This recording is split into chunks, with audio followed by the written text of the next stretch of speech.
Bonjour bien-aimés, chers frères et sœurs dans le Seigneur, chers internautes, je vous salue au nom de Jésus-Christ, notre Seigneur et notre Sauveur. Heureux de prendre encore ce rendez-vous hebdomadaire avec vous. Vous êtes en direct avec votre serviteur Pierre Médénou Quimpon de l'église baptiste de Védécor, cité de l'Espérance au Bénin. Je voudrais vous exhorter à toujours partager le lien avec d'autres personnes pour que nous puissions élargir notre cercle de partage. Alors, ce matin, nous allons parler de la Noël. Nous allons parler de la Noël. Et le texte qui va soutenir notre exhortation est tiré du livre d'Ésaïe, chapitre 9, verset 5. Lisons.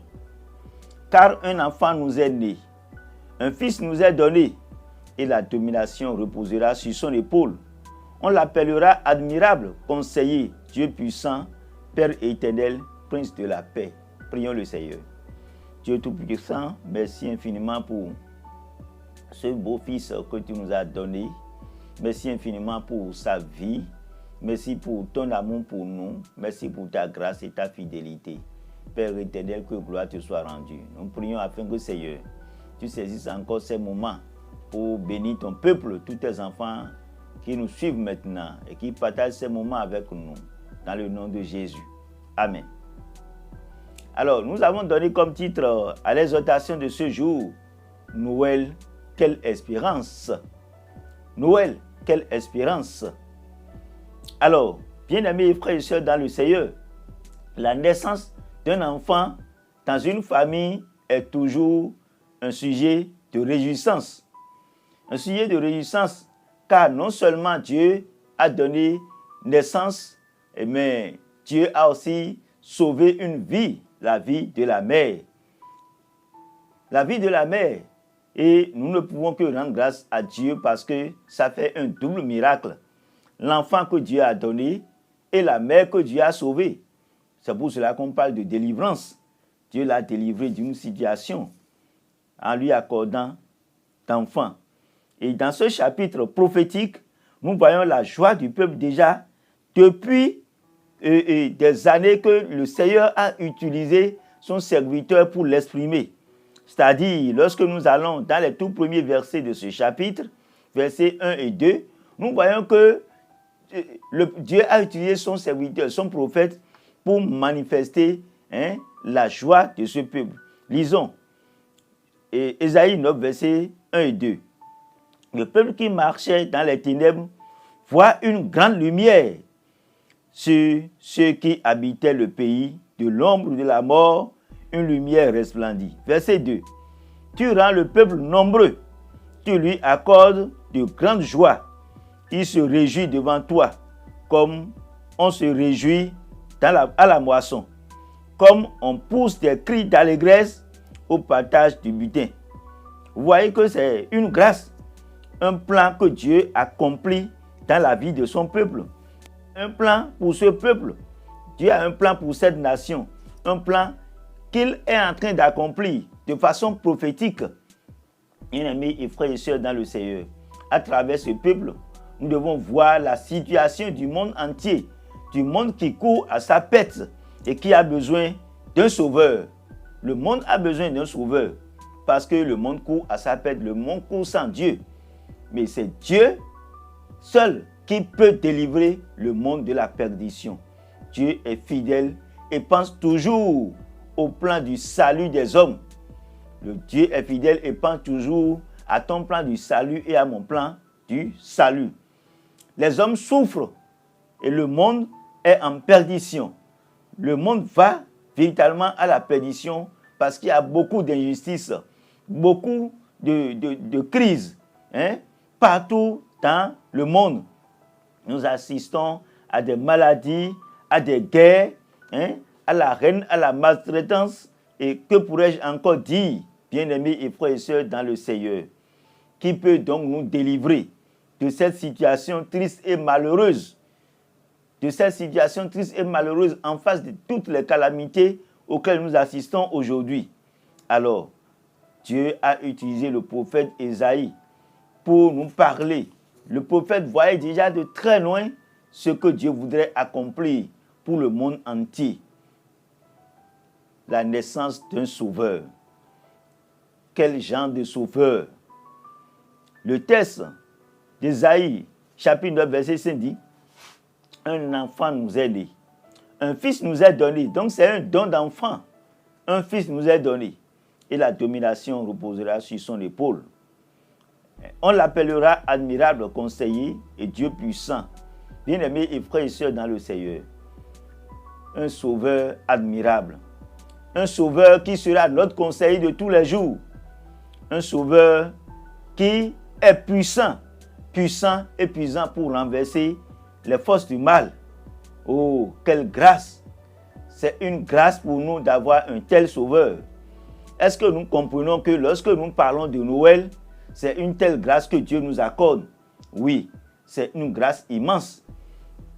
Dieu Tout-Puissant, le Dieu Tout-Puissant est descendu jusqu'à nous pour nous délivrer de la mort, pour nous délivrer des esprits méchants, pour nous délivrer des plans sataniques et diaboliques. Il est le Dieu puissant. Il est puissant pour nous protéger. Puissant pour pourvoir à nos besoins. Puissant pour répondre à nos requêtes. Puissant pour répondre à nos sollicitations. Mon frère, ma soeur dans le Seigneur. Noël, c'est l'espérance de la vie. Prince de la paix. Oui, il est prince pour nous donner la paix. Parce que nous en avons besoin dans ce monde aujourd'hui. Nous en avons besoin dans nos familles. Nous en avons besoin dans nos pays. La paix et la paix de Dieu. Oui, quelle grâce. Jésus est venu pour nous donner la paix. Il a dit dans Jean 14, verset 27, je vous donne ma paix, je vous laisse ma paix. Bien-aimés frères et sœurs dans le Seigneur, est-ce que nous pouvons vraiment compter sur ce sauveur, adorer ce sauveur, sur ce sauveur pour bénéficier de cette paix-là? Plusieurs en ont besoin, dans leur foyer, dans leur famille, dans nos sociétés, dans nos administrations. Est-ce que nous comprenons que c'est lui seul qu'il nous faut pour bénéficier de cette paix? On a dit que la domination reposera sur son épaule. Ça suppose quoi? Ça suppose qu'il marche en vainqueur pour vaincre. Ça suppose que nul ne le dépasse, nul ne le surpasse. Comptons sur ce sauveur. Quel sauveur merveilleux nous avons. La naissance de cet enfant est la manifestation même de l'amour de Dieu pour l'humanité. La manifestation de l'amour de Dieu pour le monde. La manifestation de l'amour de Dieu pour les foyers en difficulté, les familles en difficulté. Bien-aimés et frères et sœurs dans le Seigneur, c'est ce que Dieu nous exprimait dans Jean chapitre 3, verset 16, en disant que Dieu a tant aimé le monde qu'il a donné son Fils unique, afin que quiconque croit en lui ne périsse point, mais qu'il ait la vie éternelle. Mon frère et ma sœur dans le Seigneur, seul Jésus pour la paix et la véritable paix. Seul Jésus pour l'espérance et la bonne espérance. Seul Jésus pour nous sauver de nos calamités. Bien-aimés frères et sœurs dans le Seigneur, Jésus est la lumière du monde. Et il a exprimé dans Jean chapitre 8, verset 12, « Je suis la lumière du monde. » Oui, c'est Jésus qui est la vraie lumière du monde. Oui, le soleil, la lune, les étoiles ne sont que des astres, ne sont que des créatures de Dieu. Mais la vraie lumière qui éclaire, qui illumine les vies, c'est Jésus-Christ. Bien-aimés frères et sœurs dans le Seigneur, oublions les faux dieux de ce monde, les faux dieux que les gens adorent, les créatures de Dieu que les gens adorent, le soleil que les gens adorent, la lune que les gens adorent, en parlant du Dieu soleil, du Dieu et lune, du Dieu étoile. Non, ces choses sont des créatures de Dieu. Bien-aimés et frères et sœurs dans le Seigneur, laissons l'adoration de ces faux dieux, laissons les débats inutiles pour nous accrocher au vrai sauveur, Jésus-Christ, le sauveur de l'humanité. Oui, que Jésus, le vrai Dieu, le vrai sauveur, la vraie lumière, illumine ta vie, illumine notre vie, au nom puissant de Jésus-Christ. Que le Seigneur te bénisse. Merci infiniment. Est-ce que tu permets que nous prions? Inclinons-nous donc dans la prière pour invoquer encore Jésus dans nos vies, Jésus dans nos affaires, afin que la paix de Dieu puisse y régner. Que Dieu vous bénisse. Prions le Seigneur. Seigneur notre Père et notre Dieu, nous voulons sincèrement te dire merci pour Jésus que tu nous as donné. Ce Jésus qui est venu enlever nos péchés, nous délivrer des situations difficiles pour nous apporter la paix. Oh Dieu Père, fais répandre ta paix dans nos vies. Fais répandre ta paix dans nos familles, dans nos sociétés. Et délivre-nous, Seigneur Dieu Tout-Puissant, de la mort éternelle, Seigneur Dieu Tout-Puissant. Merci infiniment pour Jésus qui est venu jusqu'à nous. Oh, ce meilleur conseiller, Père éternel, ce prince de la paix, oui, qui nous accorde sa paix. Merci infiniment pour tous ceux-là qui ont partagé ces instants avec nous.